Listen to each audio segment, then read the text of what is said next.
the specialty of the Prophet Sahabat, the specialty about the Prophet companion itself. Okay, go ahead, Ustaz Said. Pakai ini aja.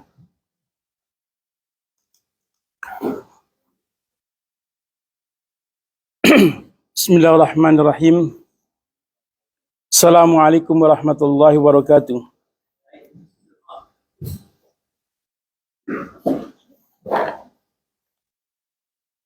Assalamualaikum warahmatullahi wabarakatuh. Bismillahirrahmanirrahim. Alhamdulillahi rabbil alamin. Wassalatu wassalamu ala asyrafil anbiya'i wal mursalin Sayyidina Muhammadin wa ala alihi washabihi wasallam. Walhamdulillahi rabbil alamin. Pertama-tama kita panjatkan puji dan syukur kehadirat Ilahi Rabbi yang telah memberikan nikmat kepada kita, nikmat sehat, nikmat waktu, sehingga kita dapat berkumpul di majelis taklim ini di Masjid At-Tahir.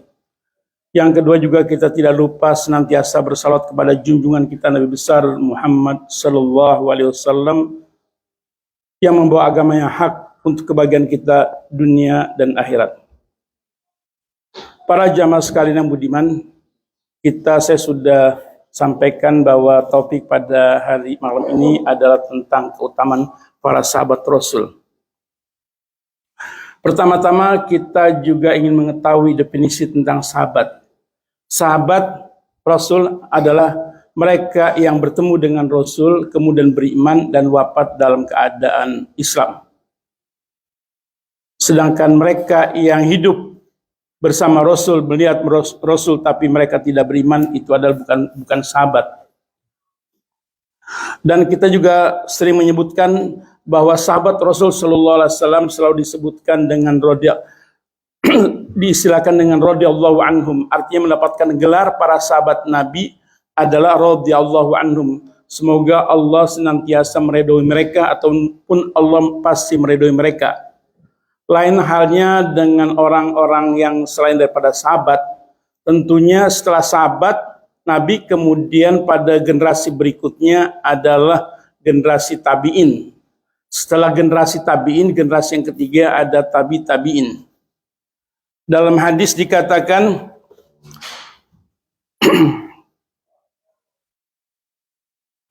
khairun nas qarni summa allazina yalunahum summa allazina yalunahum. Sebaik-baiknya manusia adalah yang generasiku, yaitu para sahabat Nabi. Kemudian yang setelah mereka para tabi'in, dan kemudian setelah mereka para tabi'in. Mereka semuanya disebutkan adalah as-salafus salih, generasi terdahulu yang banyak membuat kebaikan, artinya orang-orang yang soleh. Dan kita juga ketahui banyak perbuatan-perbuatan sahabat yang kita laksanakan juga, kita lakukan juga. Dan kita ketahui para sahabat Nabi senantiasa apabila mereka ada suatu kesalahan langsung ditegur oleh Rasul. Jadi ada petunjuknya. Dan kita juga mengetahui di antara mereka, di antara sahabat-sahabat Nabi yang masuk surga yang sudah dijanjikan oleh Rasul sallallahu alaihi wasallam itu ada 10. Di antaranya adalah Abu Bakar Siddiq, kemudian Umar bin Khattab, kemudian Utsman bin Affan, Ali bin Abi Thalib, Talha bin Ubaidillah, Zubair bin Al-Awwam, Abdurrahman bin Auf. Ini Abdurrahman bin Auf ini adalah orang yang paling kaya, di antaranya juga dermawan. Sa'ad bin Abi Waqqas, Sa'id bin Zaid, dan Abu Ubaidah Al-Jarrah. Kata kuncinya adalah keutamaan mereka. Mereka adalah jujur, adil, dermawan, ilmuwan, dan juga pemberani. Mereka apabila diajak oleh Rasulullah SAW untuk berjuang fisabilillah, mereka langsung siap dan bergerak. Dan apabila diperintahkan suatu amalan apa saja, mereka sam'an wa ta'atan segera. Lain halnya dengan para sahabat-sahabat, para pengikut Nabi Isa alaihissalam. Pengikut Nabi Isa alaihissalam itu apabila diperintahkan mereka tidak langsung bergerak.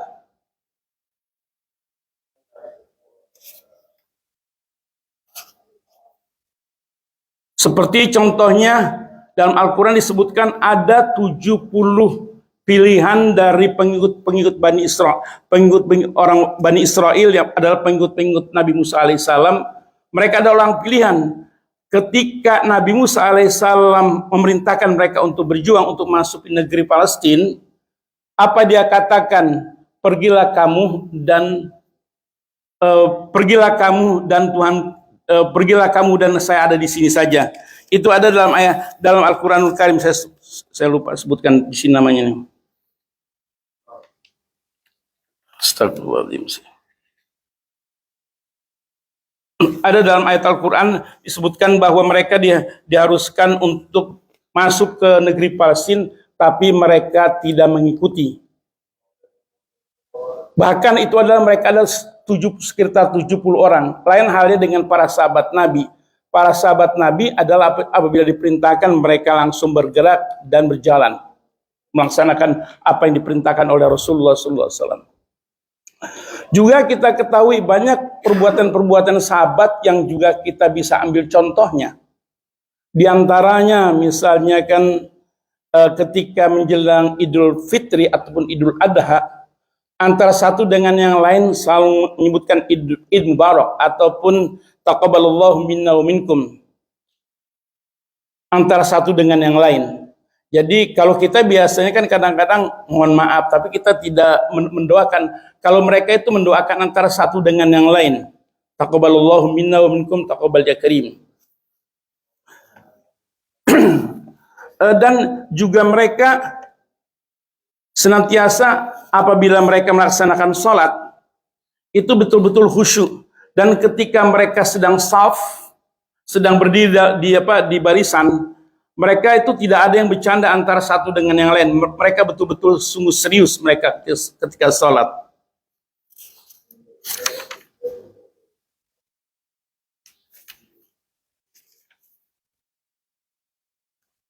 Dan lain halnya dengan kita. Kita kadang-kadang ketika kita akan sholat, kadang-kadang kita masih belum siap untuk melaksanakan, masih berbicara satu dengan yang lain.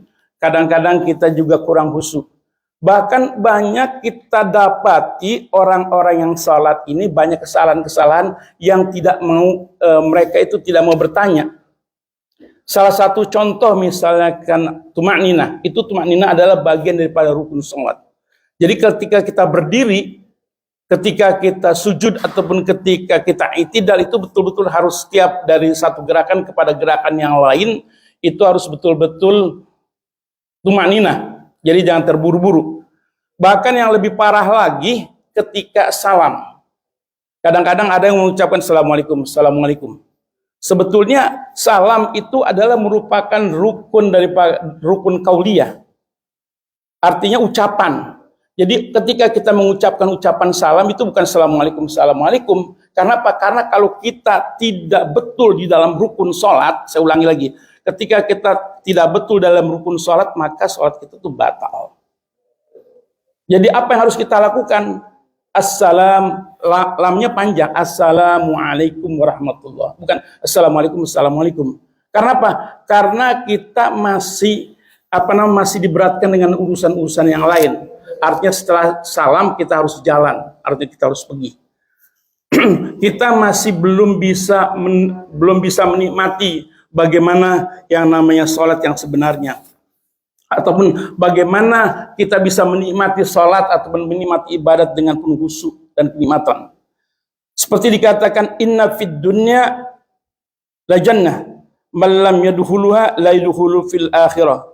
Surga dunia pada hati yang meresahkan penghambaan dan pengusuhan dalam ibadah pada Allah. Jadi kalau kita tidak menikmati salat itu ataupun ibadah itu, artinya sejatinya ibadah itu harus menjamin kenikmatan hati ataupun ketenangan diri. Jadi kalau sholat ataupun ibadah kita itu tidak menjamin ketenangan hati ataupun ketenangan diri, berarti sholat kita itu ala kadarnya. Arti ala kadarnya, yang penting saya menjalankan kewajiban, belum tentu kewajiban ataupun perbuatan yang kita lakukan itu betul-betul diterima oleh Allah. Jadi hendaklah kita perhatikan dari segi sholat kita, dari segi tumanina kita, dari segi ucapan assalamualaikum, ataupun takbir misalnya kan. Kadang-kadang kita hanya angkat tangan saja, kita tidak mengucapkan Allahu Akbar. Karena apa? Karena kadang-kadang terburu. Karena apa? Karena kita masih belum menjiwai ataupun belum menikmati sholat yang kita lakukan. Para jamaah sekalian, kemudian kembali dengan kisah-kisah para sahabat Rasul. Ini sahabat Rasul itu yang tadi saya sebutkan, seperti Abu Bakar. Kita ketahui bahwa Abu Bakar adalah orang yang paling dekat pada Rasul. Dia adalah orang, di samping dia sahabat, dia juga sebagai mertua Rasul. Karena apa? Karena anaknya Siti Aisyah yang menikah dengan Nabi kita Muhammad SAW. Juga Umar bin Khattab, juga dia adalah daripada mertua Rasul. Sedang artinya Hafsah binti Umar bin Khattab nikah kepada Rasul sallallahu alaihi wasallam. Yang tiga, misalnya kalau kita sebutkan Abu Bakar, Umar, itu Abu Bakar, Umar sama Rasul ketika tempatnya sekarang ada di Madinah. Jadi kubur Rasul itu bertiga. Kubur Rasul, kemudian Abu Bakar, kemudian Umar bin Khattab. Itu satu tempat, itu tiga. Karena apa? Mereka itu adalah teman sejalan, kemudian teman sepengorbanan, teman fid dunia wal akhirah. Mereka adalah orang-orang yang beruntung. Juga di antara sahabat-sahabat yang lain juga ada seperti Utsman bin Affan. Kita ketahui Utsman bin Affan adalah juga mantu Rasul, karena setelah dia yang disebutkan dengan Zunnurain, ketika Ruqayyah meninggal, kemudian dia menikah dengan Ummu Kulsum, makanya dia disebutkan Zunnurain, orang yang mempunyai dua cahaya. Karena apa? Karena anak-anak Rasul adalah cahaya. Jadi dia adalah orang yang beruntung, dan dia adalah orang yang kaya dan orang dermawan, dan dia juga yang mengumpulkan mushaf, sehingga mushaf yang ada di sini adalah hasil karya dia pengumpulannya, dan itu pun kita bisa lihat kita bisa nikmati sekarang ini. Kemudian yang lain, misalnya seperti sahabat Nabi Abdurrahman bin Auf, ini adalah orang yang paling kaya dan juga termasuk dermawan. Dia adalah termasuk bos. Ketika dia datang ke Madinah, dia pun dipersaudarakan dengan sahabat Ansor. Saya lupa namanya. Tapi yang jelas, ketika di Madinah, ketika pada waktu itu musim paceklik ataupun masyarakat dalam keadaan yang miskin, masyarakat dalam keadaan yang finansialnya tidak begitu bagus, ketika itu suatu saat datanglah rombongan, sekitar ada 600 kafilah, 60 atau 600 saya lupa. Yang jelas banyak kafilah yang datang dari Syam kembali ke Madinah, kemudian dengan membawa harta yang begitu banyak, sehingga itu emas dan perak pun banyak di unta itu. Kemudian pada waktu itu ada Siti Aisyah radhiyallahu anha. Dia pernah memberikan suatu komentar pada waktu itu, komentar Siti Aisyah, apa dia katakan, inilah Abdurrahman bin Auf, artinya dia adalah orang yang kaya, dan dia ini masuk surga dihisapnya itu lambat. Tapi walaupun lambatnya, dia tidak seperti kita. Ketika dia mendengar kritikan yang seperti itu, dia tidak marah. Justru semua hartanya dia yang penuh dengan emas dan perak semuanya itu disedekahkan. Karena apa? Karena agar dia itu ketika kembali ke rahmatullah, dia dengan hisab yang cepat, seperti itu. Makanya kita ketahui bahwa harta yang kita punya semuanya ini adalah titipan dari Allah Subhanahu wa taala. Jadi kalau kita merasa harta itu adalah titipan, tentunya apa yang harus kita lakukan? Tentunya hendaklah kita banyak-banyak sering bersedekah atau membantu fakir miskin. Jangan kita pegang saja harta, sehingga ada di antara keluarga ataupun sahabat-sahabat kita yang masih kekurangan, hendaklah kita bantu mereka. Kemudian yang berikutnya adalah Abu Dzar Al-Ghifari. Jadi saya ambil beberapa yang saya hafal saja. Abu Dzar Al-Ghifari. Abu Dzar Al-Ghifari ini pada suatu saat dia itu bersama dengan jamaah. Artinya dia dalam salah satu kumpulan ketika mereka sedang karavan, artinya mereka sedang berjalan dari suatu dengan jamaah rombongan unta. Dan waktu itu pun ada Rasulullah SAW. Ketika itu Rasulullah SAW menanyakan mana Abu Dzar Al-Ghifari. Ternyata Abu Dzar Al-Ghifari ternyata ditanya-tanya, dia masih jauh, dia ketinggalan jamaah terbelakang. Karena apa? Karena pada waktu itu dia mendapatkan satu tempat air di tengah jalan atau suatu wadi di tengah jalan, diambilkan air, dia ambil air, dia itu dalam keadaan haus. Dalam keadaan haus dia ambil air, tapi terpikir dalam diri dia. Kita ketahui bahwa dalam salah satu hadis adalah hendaklah kita harus mencintai Rasul lebih daripada diri kita dan keluarga kita. Jadi justru dia memprioritaskan Rasul. Dia haus, tapi dia tidak berani minum. Karena apa? Karena artinya etikat lah buat dia. Artinya saya tetap harus mencintai Rasul. Ketika dia bawa satu air dari jauh orang kelihatan, dan Rasul pun melihat. Dia dikatakan orang itu bawa air dalam tempurung, dalam suatu tempat wadah yang besar, tapi dia dalam keadaan haus.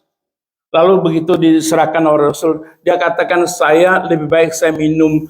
Tampaknya saya kurang sopan kalau saya minum sendiri, sedangkan Rasulullah SAW itu dalam keadaan haus. Lalu diberikan hal itu kepada Rasulullah SAW. Jadi memang begitulah sifat para sahabat Nabi. Dia justru banyak memprioritaskan kepada jamaahnya, kepada Rasulullah SAW. Dan juga nasihat Rasul pada Abu Dzar Al-Ghifari. Apa yang disampaikan? Semoga Allah, ini pun merupakan doa, semoga Allah merahmati Abu Dzar. Ia berjalan sendirian, mati sendirian, dan akan dibangkitkan sendirian. Kesendirian ini adalah bentuk dari keikhlasan dalam menjalankan ibadah agamanya. Dan ini betul-betul dijalankan dengan penuh ikhlas, dan dia tidak mengharapkan sesuatu apapun dari orang lain. Gitu. Dan nasihat ini pun pernah disampaikan, hal yang sama pun pernah disampaikan oleh salah seorang mufti di zaman Umayyah itu. Di zaman dinasti Umayyah itu ada seorang mufti yang namanya Atha bin Abi Rabah. Ini seorang mufti. Dia orangnya matanya buta yang satu, kemudian pun jalannya nggak begitu, jalan pincang, kemudian kurus kering. Dan ketika itu dia datang ketika itu datang ke khalifah pada itu zaman Umayyah. Lalu disampaikan kepada dia bahwa para jamaah ataupun para orang-orang mujahidin, mereka itu butuh bantuan pangan karena mereka belum mendapatkan jatah gaji yang secepatnya. Lalu disampaikan hal-hal yang lain, keperluan umat. Setelah itu dia menyampaikan lagi, semua itu tidak terlalu penting saya sampaikan kepada khalifah. Tapi justru yang sangat penting adalah ketika dia berdiri, dia duduk bersama khalifah. Ketika dia berdiri, kemudian dia mengatakan seperti apa yang dikatakan begini, demi Allah, hai Amirul Mukminin, sambil bergetar pembicaraannya. Demi Allah, hai Amirul Mukminin, kau dilahirkan di muka bumi ini sendirian, dan engkau akan mati sendirian, dan engkau akan dihisap oleh Allah sendirian. Semua itu yang kau lihat, semua yang kau lihat di istana ini tak bermanfaat buat kamu, maka beritakanlah dengan Allah. Amir Mukminin Hisam dia menangis ketika dia tegur. Dia artinya waktu itu dia duduk di samping Amirul Mukminin. Kemudian setelah duduk dia berdiri sambil dia tunjuk-tunjuk Amirul Mukminin yang pernah saya sampaikan dahulu, sambil dia tunjuk-tunjuk Amirul Mukminin. Demi Allah, dia katakan, demi Allah hai Amirul Mukminin. Dia berani mengatakan begitu. Kamu ini dilahirkan di muka bumi ini sendirian, dan engkau akan mati sendirian, dan engkau akan dihisap oleh Allah sendirian. Semua yang kau lihat di istana ini tidak ada manfaatnya sama sekali untuk membantu kamu nanti di akhirat. Menangis Amirul Mukminin ini. Betul apa yang dikatakan. Setelah itu dia pun tidak meminum air segelas pun. Setelah itu dia bangkit, dia keluar dari kerajaan, dari istana, lalu keluar, kemudian dikejarnya oleh salah seorang pembantunya dia, diberikan emas, satu plastik besar, satu peci besar, satu tempat besar, lalu dia bilang, saya tidak perlu hal ini. Begitulah orang-orang yang betul-betul juhud. Dia tidak menganggap bahwa dunia ini adalah tidak ada artinya apa-apa. Yang penting adalah keimanan yang kita punyai. Makanya ada dalam salah satu hadis dikatakan, yang penting adalah iman yang ada dalam diri kita, dan juga senantiasa kita bisa membantu ataupun take care kepada saudara kita yang muslim. Itu adalah dua hal yang sangat penting sekali. Kemudian yang berikutnya juga kita ketahui bahwa para sahabat ini mereka ada punya kelebihan masing-masing yang tadi saya sebutkan. Di segi lain pun pernah saya sebutkan bahwa Abdullah bin Mas'ud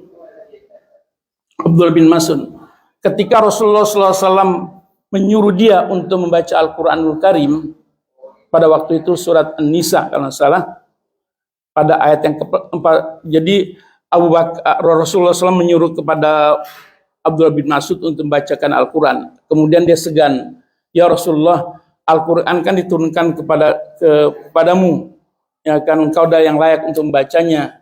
Kata Rasulullah SAW lalu menjelaskan bahwa saya ingin mendengar bacaan itu dari orang lain. Karena ketahui bahwa Ibnu Mas'ud itu bacaannya sangat bagus, dan dia seperti mirip kepada bacaan pada Rasulullah SAW. Lalu dia baca, kemudian pada ayat yang ke-41 surat An-Nisa, lalu Rasulullah SAW itu mengatakan stop, cukup sampai di sini. Dan Rasulullah ketika Ibnu Mas'ud stop, kemudian ketika melihat mukanya Rasul itu menangis.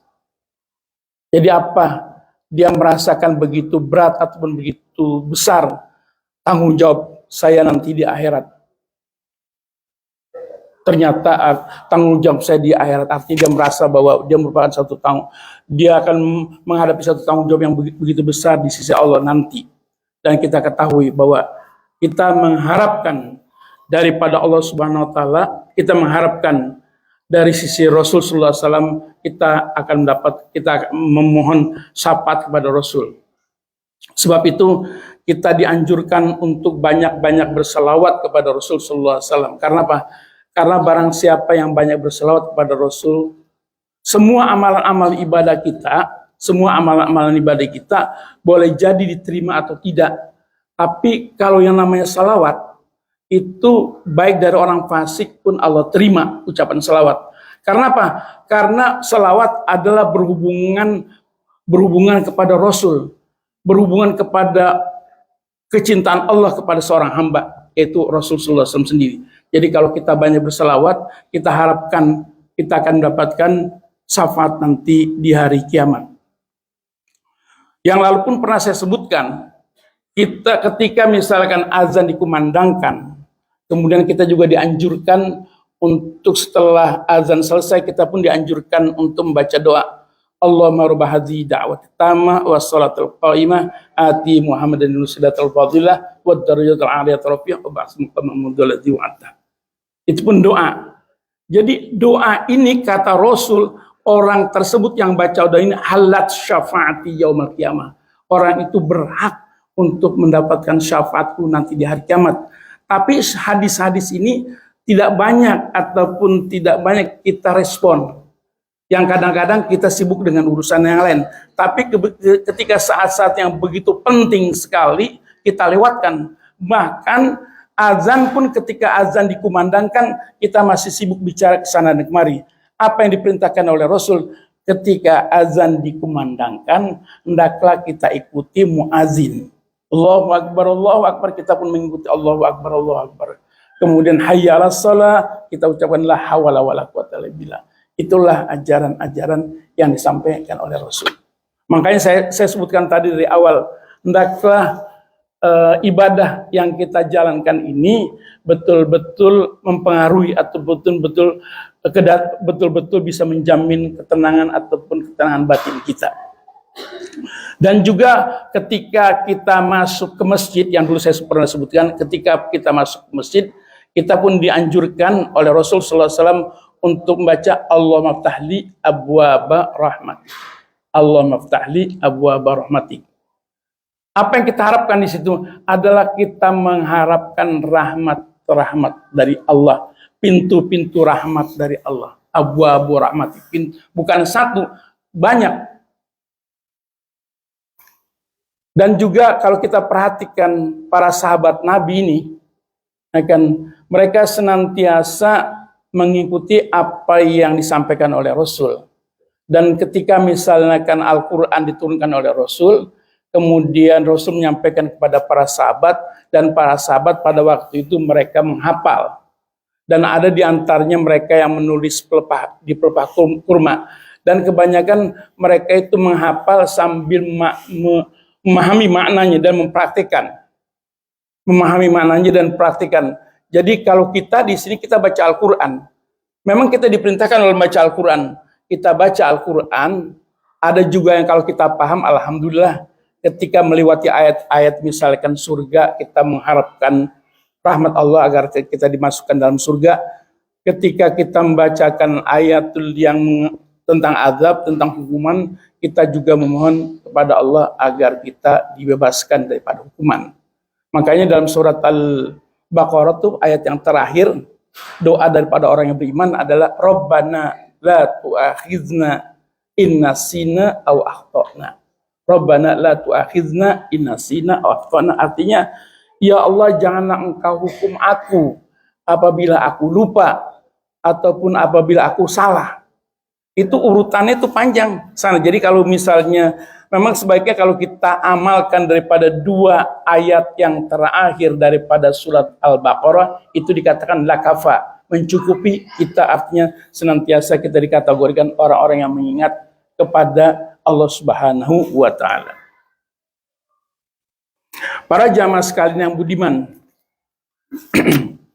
Kemudian juga kalau kita perhatikan tadi yang saya sudah sebutkan, Abu Bakar, kemudian juga Ali bin Abi Thalib. Ini Ali bin Abi Thalib pun juga pernah memberikan suatu nasihat.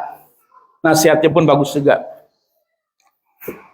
Ilmu itu, Ali bin Abi Thalib mengatakan, ilmu itu lebih baik daripada harta. Ilmu menjaga engkau, sedangkan harta engkau jaga. Ilmu menjaga engkau, sedangkan harta engkau jaga. Kemudian yang kedua, barang siapa yang menempuh jalan untuk cari ilmu, Allah akan mudahkan baginya jalan ke surga. Jadi memang menuntut ilmu adalah merupakan suatu kewajiban buat kita semua. Menuntut ilmu bukan selesai saja kita selesai di bangku sekolah ataupun di perguruan tinggi, tapi tetap kita menuntut ilmu terus-menerus sampai azal kita kembali kepada hadirat ilahi Rabbi. Kemudian ilmu itu cahaya yang menuntun pemiliknya ke jalan yang benar. Yang lain, ketahuilah bahwa tidaklah ilmu itu bermanfaat kecuali bila diamalkan. Jadi banyak, ini nasihat daripada Ali bin Abi Thalib. Jadi banyak ilmu-ilmu yang kita terima, tapi belum semuanya kita bisa jalankan. Karena apa? Karena di segi lain kita masih kurang begitu tahu ataupun kurang begitu paham tentang manfaat ilmu yang kita terima. Makanya kalau kita tahu dengan ilmu yang ada dan kita mengerti akan manfaatnya, itu akan memberikan motivasi buat kita amalkan. Seperti misalnya kan kita dianjurkan untuk baca, misalnya kan setelah sholat kita dianjurkan, misalkan kita tahu bahwa setelah sholat kita berzikir, kemudian juga kita baca surat, misalnya kan surat Ayatul Kursi. Itu Ayatul Kursi itu penting, karena apa? Karena barang siapa, dalam hadis dikatakan barang siapa yang membaca Ayatul Kursi, tidak ada dia dan surga kecuali kematian. Artinya memang Ayatul Kursi itu betul-betul ayat yang tinggi sekali, sehingga kalau kita amalkan, kita akan mendapatkan pahalanya. Tapi kalau kita tidak tahu, kita habis sholat, selesai saja. Makanya tadi yang saya sudah sebutkan, ya kan, kalau sholat itu masih belum menjamin ketenangan ataupun kehusuan dalam diri, dalam hati kita, makanya kita ucapkan Assalamualaikum, Assalamualaikum. Salah. Saya ulangi lagi. Karena apa? Karena ada suatu, misalkan saat sholat sunat, kalau sholat wajib kan kita bersama dengan imam. Biasanya kita sholat sunnah. Sholat sunat begitu kan, wah kita ingat nih, habis sholat sunat kita mau pergi ataupun kita mau melakukan sesuatu hal yang lain. Lalu mengucapkan Assalamualaikum, Assalamualaikum. Salah. Yang ada adalah Assalamualaikum warahmatullah. Bukan Assalamualaikum, Assalamualaikum. Karena apa? Yang tadi saya sebutkan bahwa assalam yang pertama adalah merupakan rukun qauliyah. Rukun yang apabila tidak dikerjakan sempurna, batalah sholat. Jadi ingat bahwa hendaklah kita betul memahami dalam melaksanakan sholat-sholat kita yang sebaik-baiknya. Dan ini semuanya juga ajaran daripada Rasul, dan Rasul pun menyampaikan kepada sahabat-sahabatnya. Dan di segi lain juga di antara sahabat, antara satu dengan lain saling memberikan informasi-informasi yang baik. Kan kalau ada suatu hal yang informasi-informasi yang baik, dan kalau ada Rasul di situ, ya kan, selalu apabila ada suatu kesalahan sahabat, Rasul senantiasa memberikan nasihat. Ada seorang sahabat Nabi yang sholat, kemudian dilihat sama yang lain. Ternyata sholat itu bagus sekali, rapi sekali, artinya kelihatan khusyuk sekali. Dan lalu orang ini mengatakan kepada Rasul, ya Rasulullah, si A itu yang tadi kita lihat itu bacaannya bagus, kemudian kelihatannya khusyuk benar. Ini orang Masya Allah sholatnya itu betul-betul hebat lah, bagus lah begitu. Lalu Rasul SAW justru menegur kepada dia, janganlah kamu katakan kepada sahabat kamu bahwa sholat itu dia bagus. Karena apa? Orang kalau sudah dipuji ataupun sudah disanjung, datang kegeeran, sehingga sehingga itu artinya mengusahakan daripada niat ikhlas seorang. Jadi kalau kita ada sahabat kita yang rajin, bukan hanya sholat saja, misalnya ada orang rajin yang sedekah, jangan kita puji-puji. Karena apa? Karena kalau kita sering puji-puji itu akan merusakkan niat seseorang yang tadinya niat ikhlas lillahi ta'ala, karena dipuji, yang tadinya ngasih $5 dipuji jadi $20. Yang $15 itu tidak dipuji. Makanya janganlah kita membiasakan memuji sahabat-sahabat kita yang berbuat kebaikan. Dan di segi lain juga ini pun ajaran-ajaran daripada Rasul dan ajaran daripada sahabat Nabi ya. Kalau kita senang ataupun kita senantiasa senang ataupun bersahabat dengan sahabat kita senantiasa mendoakan sahabat kita. Misalnya kan si A ataupun Pak Ali misalkan. Semoga ya Allah Pak Ali itu diberikan rezeki yang banyak, kemudian diberikan panjang umur, keberkahan, dan artinya kita doakan kita doakan hal-hal yang baiklah kepada teman kita itu malaikat yang ada di sebelah kita itu senantiasa mengatakan engkau pun dapat seperti apa yang engkau doakan kepada orang itu. Jadi hendaklah kita berdoa kepada sahabat-sahabat kita dengan doa yang baik. Juga kalau ada sahabat kita yang misalnya kan punya hutang, kemudian kita tidak sanggup untuk membayarnya, hendaklah tergantung tiap individu. Hendaklah kalau bisa misal kalau enggak 10 ataupun $20 mungkin ikhlaskan saja. Tapi kalau lebih mungkin kadang-kadang kita nih kadang-kadang suka mikir 2-3 kali hal yang seperti itu. Ada hal yang pengalaman buat saya ini. Ada seorang, ya artinya ada seorang lah, saya nggak perlu sebutkan namanya. Tapi yang saya katakan adalah perilakunya. Waktu itu dia pernah meminjamkan uang begitu besar kepada saudaranya, kepada temannya. Kemudian dia berkata kepada saya, artinya dia bertanya kepada saya, bukankah kalau orang yang punya hutang, nanti di akhirat itu akan dituntut kepada orang yang memberi hutang, dia akan dituntut? Saya bilang betul, kalau kita punya hutang $1, $2, nanti di akhirat pun kita akan dituntut. Lalu dia katakan kepada saya mengutangkan dia besar sekali. Artinya cukup besar sekali, mungkin ribuan dolar atau berapa, ribuan dolar. Lalu dia katakan, kemudian selanjutnya, apakah saya akan bisa menuntut nanti ribuan dolar nanti di akhirat? Saya katakan betul. Lalu saya tanyakan lagi kepada dia, ini sebagai suatu advice pada dia, diterima, syukur, nggak diterima apa-apa. Saya tanyakan pada dia, apakah harta yang kamu keluarkan meminjamkan kepada sahabat itu, hartanya itu harta yang bersih semua ataupun ada yang abu-abu? Saya nggak menyebutkan bahwa harta yang haram ataupun dari hasil dari hasil yang lain yang tidak bagus, tidak. Saya mengatakan apakah ada harta yang abu-abu? Kemudian orang itu diam sejenak, diam. Lalu bagaimana? Sebab kalau kamu nanti menuntut di akhirat, Allah juga akan menuntut kamu, harta yang ada pada kamu itu betul-betul bersih ataupun abu-abu, dan itu akan di-screening oleh Allah, dan begitu screening itu begitu ketat sekali. Lalu saya sampaikan pada dia, kalau memang kamu maafkan begitu besar harta yang kamu berikan kepada kamu, ini mungkin cara Allah membersihkan harta-harta kamu dari harta-harta yang abu-abu. Sebaiknya kamu bebaskan ataupun kamu maafkan. Karena apa? Karena kalau kamu tuntut, tentunya Allah pun akan mengecek ataupun Allah akan screening harta-harta kamu yang kamu punya itu. Lalu orang tersebut pun artinya bersedia untuk memaafkan, artinya bebaslah istilahnya seperti begitu. Para jamaah sekalian yang budiman, ini saya hanya saya singgung hal yang lain, tapi ini merupakan suatu nasihat buat kita semuanya. Karena mungkin sebentar lagi, waktu sekarang sudah waktu 7.30, insya Allah sebentar lagi pun habis selesai kita.